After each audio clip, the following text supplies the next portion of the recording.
2014ပြည်လုံးကျွတ်တကောင်စင်းကောက်ယူတဲ့နေရာမှာမိမိတို့ရဲ့မျိုးနွယ်စုအမိကိုလွဲမားစွာကောက်ယူသွားတယ်လို့စီရင်ချင်းလူမျိုးတွေကပြောပါတယ်။ဦးစိုးတရားကဒီသတင်းပေးပို့ထားပါတယ်ခင်ဗျာ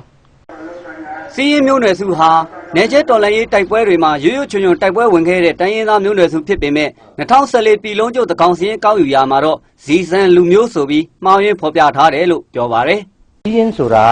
ပထမကလေးမျိုးနီသူက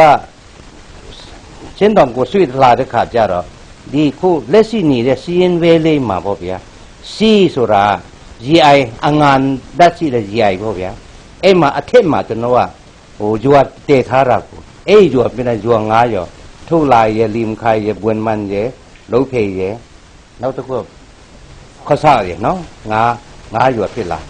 ဒီလိုလူမျိုးနွယ်စုအမည်လွဲမားနေမယ်ဆိုရင်မိမိတို့မျိုးနွယ်စုကိုနောင်လာနောက်သားတွေမဲ့တင်ညာမှားယွင်းသွားနိုင်တဲ့အပြင်မိမိတို့မျိုးနွယ်စုရဲ့မြမသမိုင်းမှာပါဝင်ဆောင်ရွက်ခဲ့တာတွေပါပျောက်သွားမှာကိုစီးရင်လူမျိုးတွေကစိုးရိမ်နေတာပါဒီနေ့ပြည့်ဆိုရနေပြီးတော့ဗမာပြည်တင်းပိုက်ပြီးတဲ့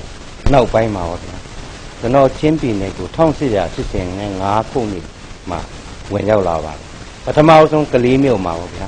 ခြေချပြီးတော့ကျွန်တော်တို့စီးရင်နယ်ဒီတပ်ကိုတိုက်ခိုက်ဖို့ရှင်လုတ်ခန်တတ်မှာကျွန်တော်အင်္ဂလိပ်ကိုတိုက်ပြီးတော့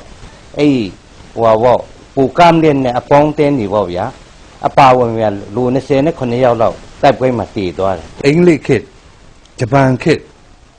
ဒီစစ်ဖြစ်တိုင်းကိုကျွန်တော်တို့ချင်းပြည်နယ်ကိုစားအရင်ဆုံးတိုက်ခိုက်ပြီးတော့တွန်းလှန်ခဲ့ပြီးတော့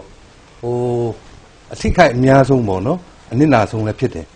ချင်းမျိုးနွယ်စု53မျိုးထဲမှာအပါဝင်ဖြစ်တဲ့စီးရင်လူမျိုးတွေဟာခုချိန်မှာလူရည်အားဖြင့်1000ကျော်ဝန်းကျင်လောက်သာရှိနေတာပါ ZIZEN ဇီဇန်ဆိုပြီးတော့ပေါင်းလာတဲ့ခါကျတော့ကျွန်တော်တို့ဘာသာစကားနဲ့ဆိုလို့ရှိရင်ဒီအခေါ်ပေါ်ဒီအသုံးလုံးဒီစကားလုံးဟာဘာအဓိပ္ပာယ်မှမရှိတော့ပဲဖြစ်သွားတယ်နိုင်ငံတကာကိုရောက်နေတဲ့စီးရင်လူမျိုးတွေဟာလည်းယာကနန်း